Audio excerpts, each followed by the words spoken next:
Olá pessoal, eu sou Juliana Bezerra, sejam bem-vindos ao canal e hoje a gente vai falar sobre um assunto que é de interesse de muita gente e deveria ser de interesse de muita gente mesmo, que é a contribuição open source. Para quem deseja aprender tecnologias novas, evoluir na carreira, ter um impacto positivo na comunidade de desenvolvimento, esse vai ser um vídeo indispensável porque vai te ajudar a dar o primeiro passo.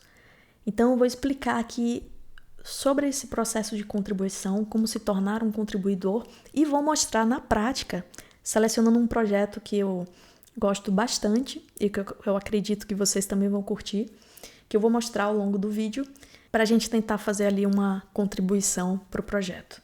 Antes de começar, vamos definir aqui o que é open source, só para que todo mundo esteja na mesma página. A ideia do open source é ter um código que seja disponível para qualquer pessoa ver, modificar ou distribuir. Então é aquele sistema que você cria para que a comunidade o mantenha. Na verdade, a ideia é deixar aberto mesmo e times remotamente que fazem parte da comunidade ali vão ser capazes de manter aquele software. Isso é muito comum, né? A gente já viu vários exemplos de sucesso do mundo open source, como o próprio Linux, o Firefox, o Apache, enfim. É muito comum e é muito bem sucedido esse modelo porque promove essa colaboração e desenvolvimento contínuo por parte de uma comunidade bem global, bem variada, que são normalmente desenvolvedores engajados naquela causa, no tema daquele projeto.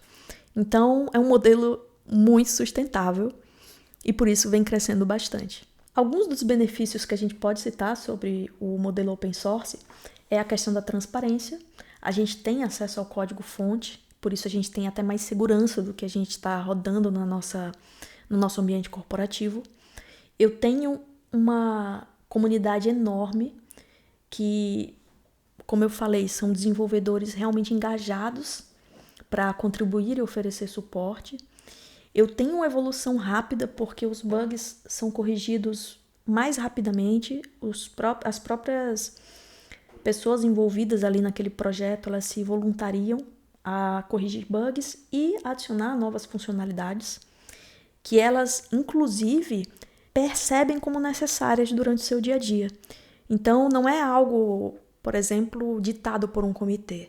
São pessoas que trabalham com aquilo em produção e que sabem o que é necessário para aquele projeto. Isso aqui é muito enriquecedor. E também tem a vantagem do custo, porque normalmente os projetos open source são gratuitos, então você vai ter um custo menor. O seu custo mesmo é só entender como o projeto funciona, mas você não tem que contratar uma licença ou uma ferramenta para implantar aquela solução. Você pode pegar o código e construir seguindo as instruções definidas ali no projeto. E para ilustrar na prática o que a gente pode fazer para se tornar um contribuidor de um projeto open source, eu vou apresentar para vocês um projeto chamado Spring Pet Clinic. Ele faz parte do Spring Projects e foi um projeto criado para ilustrar como usar os diferentes módulos do Spring para criar um projeto real. Então ele ficou muito popular, perceba que tem muitas estrelas e muitos forks. Ele tem essa página do GitHub bem descritiva, com um arquivo README bem esclarecedor sobre o que é o projeto. A gente tem um código aqui aberto, como eu falei. Você pode vir aqui e explorar. Vários contribuidores. Enfim, tem muita informação aqui sobre código, sobre issues, pull requests. Eu vou falar um pouquinho desse mundo para vocês. Mas antes de começar, a gente vai fazer o quê? A gente vai dar uma olhada geral aqui nesse projeto. O nome já é bem descritivo, né? Ele é uma aplicação de gerenciamento ali de clínica pet. Dá para ver que é uma aplicação Spring Boot, tem as instruções para rodar o projeto aqui. Então a gente pode até tentar seguir essas instruções e ver se a gente consegue rodar o projeto, né? Vamos copiar isso aqui. Eu vou criar uma pasta aqui para a gente baixar esse projeto e rodar aqueles comandos. Então eu vou colar aqui os comandos todos. Vamos ver se isso aqui funciona. Aqui eu já estou clonando, construindo e executando o projeto. Vamos ver se é só isso mesmo, se é bem rapidinho assim que a gente consegue executar. Tá rodando até testes aqui. Olha só, parece que rodou, build, tá iniciando, inclusive iniciou agora na 8080. Tem até, ó, olha só que legal, Pet Clinic. Fizeram aqui customizado para esse projeto. Vamos ver se é isso mesmo, se foi só rodar esses comandos. Eu vou executar aqui e olha só, tá de pé, hein? Tem um menu aqui em tese um pouco responsivo, deixa eu diminuir um pouquinho aqui. Home, Find Owners, a gente pode vir aqui, buscar, tem uma lista paginada, já tem algum conceito aqui de paginação, legal. Deixa eu diminuir um pouco aqui.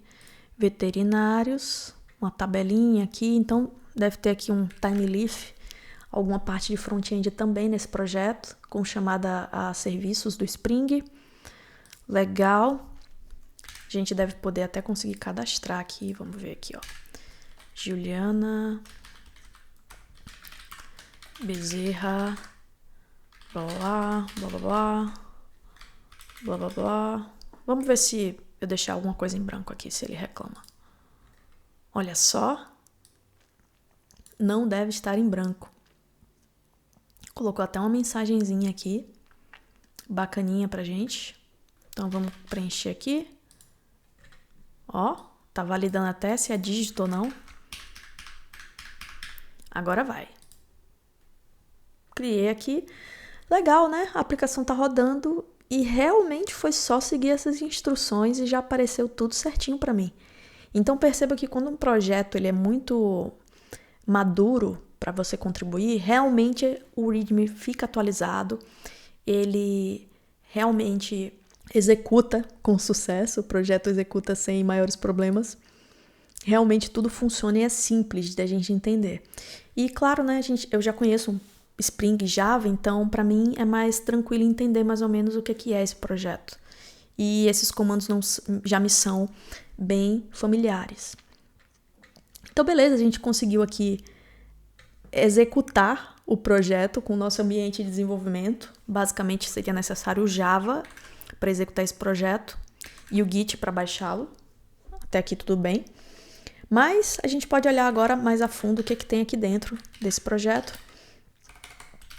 Vamos abrir ele no VS Code. Você pode usar a sua IDE preferida. Não precisa usar a mesma que eu estou usando aqui. Vamos dar uma olhada aqui, ó. Ele é um projeto construído com... Tem Docker aqui também. 2 opções de banco para serem utilizadas.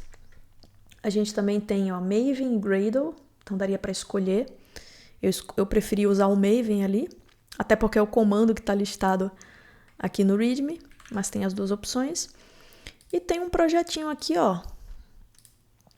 Spring mesmo. Bem tranquilinho da gente verificar. Com uma organização aqui por feature. Package by feature. Tirando esse model aqui que é um package by layer. Mas enfim, algo simples.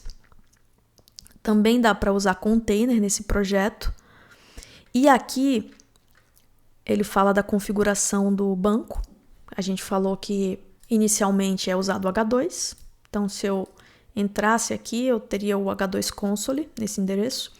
Mas dá para usar MySQL ou PostgreSQL, mudando um profile. Então, aqui no Application Properties do projeto, olha só, dá para escolher o tipo de database que você quer usar.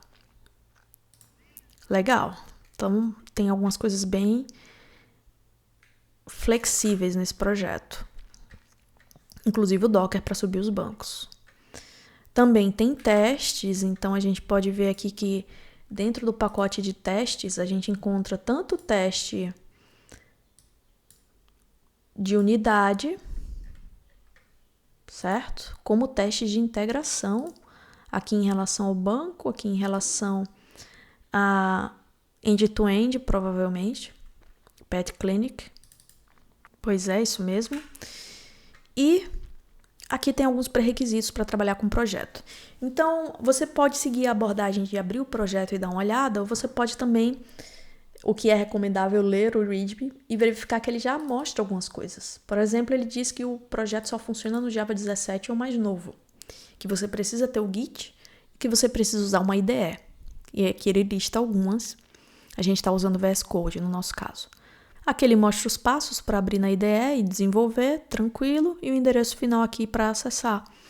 Então ele mostra aqui várias informações interessantes, a questão das branches e forks do projeto, que é algo que eu vou falar já já, e outras relações com projetos open source. Como é um projeto do Spring, aqui a gente está usando outros módulos do Spring abertos, como o Spring JDBC, Spring Data, Beam Validation, e ainda temos aqui também questões de licença e contribuição. Então o README é o primeiro documento que você vai precisar ler para decidir se vai contribuir para um projeto ou não, se ele é interessante ou não.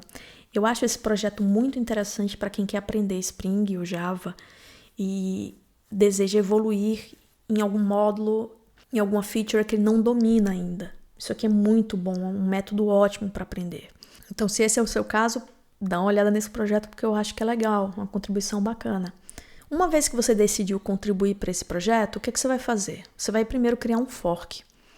Aqui a gente não tem aquele arquivo contributing que normalmente a gente encontra em projetos open source, mas a gente tem aqui uma seção para falar sobre contribuição que fala de um license agreement. Então, provavelmente a gente tem que preencher isso aqui para poder contribuir para esse projeto. É um requisito da natureza desse projeto, mas em outros projetos a gente pode ter um arquivo Markdown aqui dentro chamado contributing, que vai explicar o processo de contribuição. Também é algo que a gente encontra. Mas vamos lá, se a gente quiser contribuir para esse projeto, a gente vai criar um fork dele. Então, vou criar um fork aqui para esse projeto. Vamos autenticar. Ok, loguei, vou criar o fork agora. Beleza, vou criar com esse nome mesmo. Criar fork. Ok, e o fork é basicamente uma cópia daquele projeto original para o meu usuário. Então, o que eu fizer aqui, só eu vou visualizar. Então, eu posso mexer à vontade nesse projeto, eu posso fazer o que eu quiser nele, e essas mudanças vão ser refletidas apenas nesse meu projeto Git, nesse meu repositório Git. Então, o que a gente poderia fazer aqui? Como eu criei um fork, para a gente poder trabalhar nesse projeto, eu vou voltar lá no terminal e a gente vai criar aqui um diretório chamado... Vamos até entrar no Pet Clinic que a gente tinha criado. E aqui a gente cria um fork. Entra aqui no fork. E aí cola aqui para fazer o clone desse repositório na nossa máquina. Beleza, agora a gente pode abrir o projeto. E agora sim a gente consegue trabalhar nele, contribuir nesse projeto aqui. Fazer as mudanças que a gente quer no fork e depois submeter. Então aqui, para a gente conseguir entender o que esse projeto faz, como ele está organizado, é importante ler aquele README, ler a documentação, fazer algum tipo de diagrama para ter uma visão geral. No próprio projeto eles colocam essas documentações auxiliares. Aqui, por exemplo, tem um link para uma apresentação, que a gente pode visualizar um pouquinho aqui em detalhes sobre o que é o projeto, sua organização, enfim, várias questões aqui que você pode dar uma olhada. Também podemos olhar aqui a organização de pastas, de pacotes desse projeto, para verificar que tipos de entidades a gente tem. Tem o dono, por exemplo, do animal, o veterinário, algumas questões de sistema como configuração de cache, olha só. Questão de controller advice, provavelmente, para tratamento de exceção. Tem bastante coisa aqui que dá para ver. Deu para ver também que a gente tem uma parte de time leaf, né? Se a gente tiver isso, a gente vai ter aqui no Resources alguns templates, olha só, de páginas. Também temos CSS aqui. Então, essa visão geral e entendimento do código, você precisa dar uma olhada, pelo menos, para ter uma ideia de como ele funciona. Você não precisa saber de tudo. E aí, uma vez que você tem esse entendimento inicial do projeto, do código, você pode procurar algumas issues. As issues são problemas relatados por usuários do projeto. Então, a gente pode voltar lá para o projeto original.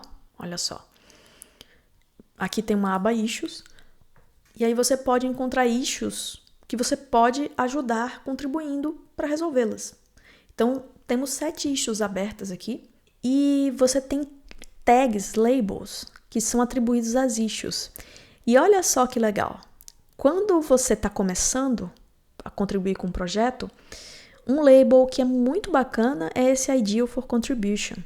Se você for novo, você consegue tratar bem essa issue aqui. É uma issue ideal para quem quer começar a contribuir com o projeto, que nesse caso é adicionar o deployment para o Spring Boot com Kubernetes. Já tem uma parte ali de Docker Compose que a gente viu, então aqui está sendo sugerido adicionar os arquivos de deployment do Kubernetes no projeto. É bem legal essa sugestão, de fato. E aí quando você for tratar a issue ou mesmo abrir a issue, é possível observar que o pessoal vai comentar e vai dar sugestões. Então aqui tem alguns comentários que estão ajudando a direcionar e a entender se essa issue realmente é necessária, tá? Então você vai observar que não é porque os devs são resistentes, não é isso. É porque, como eles mantêm o projeto, eles querem que o projeto seja evoluído de forma segura, de forma que mantenha o ideal inicial que motivou a criação do projeto. Então, às vezes, você quer contribuir com algo que foge do escopo do que o projeto se propõe a fazer. Nesse caso aqui, o pessoal está até falando algumas questões aqui sobre consenso, sobre onde iria essa informação aí dos arquivos de deployment. Aqui até fala sobre a questão de construir a imagem, que seria legal realmente contribuir. E até hoje está aberto aqui, de fato, né? Esse usuário aqui, inclusive, já colocou, olha só, no usuário dele, um exemplo de código com essa contribuição aqui do Kubernetes. Então já tem aqui o deployment do banco e do sistema, olha só. Tá meio que pronto, né? Então realmente está muito encaminhado isso aqui. Seria subir, testar, fazer algum ajuste, enfim. Bem bacana mesmo. Então, uma vez que você tenha entendido qual é a proposta da issue e se voluntaria a resolver, aí você vai submeter o seu pull request. Então, fez a mudança lá no projeto, vem aqui para submeter um pull request para o seu fork que você criou com a mudança que você fez. E aqui tem vários pull requests. É claro, aqui estão aparecendo os abertos. Já tiveram vários fechados, 1.231 fechados. E aí dá para ver se, por exemplo, no processo aqui de CI/CD já foi buildado o projeto, rodou teste, funcionou direitinho, mas ainda falta alguma coisa para fechar essa pull request e incorporar para o repositório oficial. Então dá pra gente ler as revisões da galera. Inclusive eu estava vendo essa aqui, olha só, de internacionalização. Isso aqui é sempre bom para contribuir porque normalmente a gente não encontra sistemas com português BR do Brasil. Então é uma boa contribuição colocar, olha só, o PTBR nas mensagens do sistema. Isso é algo que é bem útil de fazer e simples, né, para nós que falamos português. Então, esse cara que fez esse pull request com vários commits, várias mudanças. E aqui o pessoal tá falando a respeito, né? Então, embora esse pull request já tenha todo o código, ele ainda tá aberto. Por quê? Porque tem algumas revisões aqui de um dos mantenedores aqui do projeto, falando, beleza, é interessante, mas tem questões aqui que ele não tem certeza, em relação, por exemplo, ao formato da data, a questão do inglês do Brasil, e que talvez seja melhor evoluir as mensagens do inglês e não colocar outro idioma. Então, aqui é uma questão de opinião, mas aí a comunidade vai engajando nessa discussão até se decidir se vai ser aceito ou não esse pull request. A gente até pode dar uma olhada aqui no projeto, realmente tem uma parte aqui de internacionalização, olha só, messages, com poucas mensagens, mas o sistema ele é maior, ele tem mais mensagens para serem traduzidas. Então, realmente daria para adicionar mais mensagens aqui na internacionalização, para a gente ter um sistema realmente mais versátil a respeito disso. Essa poderia ser uma contribuição que você pode fazer. Por exemplo, vamos entrar aqui na pasta Welcome. ok? Aqui, ó, a gente está vendo que ele está usando o TimeLeaf e colocando o welcome aqui que está no arquivo messages. Cadê o messages? Olha só, welcome. Então, a gente pode pegar um outro texto, por exemplo, aqui no owners, find owners. A gente pode pegar esse aqui, ó, e fazer um th text. Acho que é assim, né? Th text, é isso mesmo. E colocar aqui find owners. Para no lugar de colocar o texto direto, a gente utilizar a internacionalização. Mas aqui a gente vai colocar um ID para esse carinha aqui. Então seria find owners dessa forma. Vamos ver aqui como é que tá o message. Tá camel case, né? Então seria find owners. Find owners. Vamos colocar uma exclamação só pra gente saber que deu certo. Find owners. Find owners. Algo assim.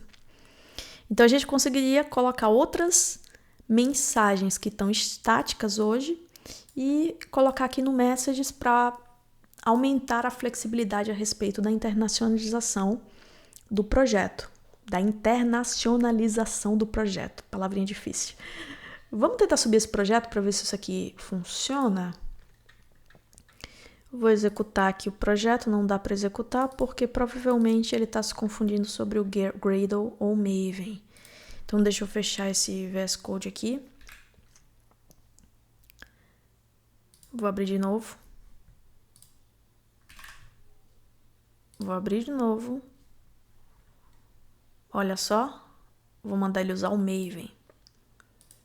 Agora eu acho que ele consegue se achar aqui e construir o projeto. Vamos ver.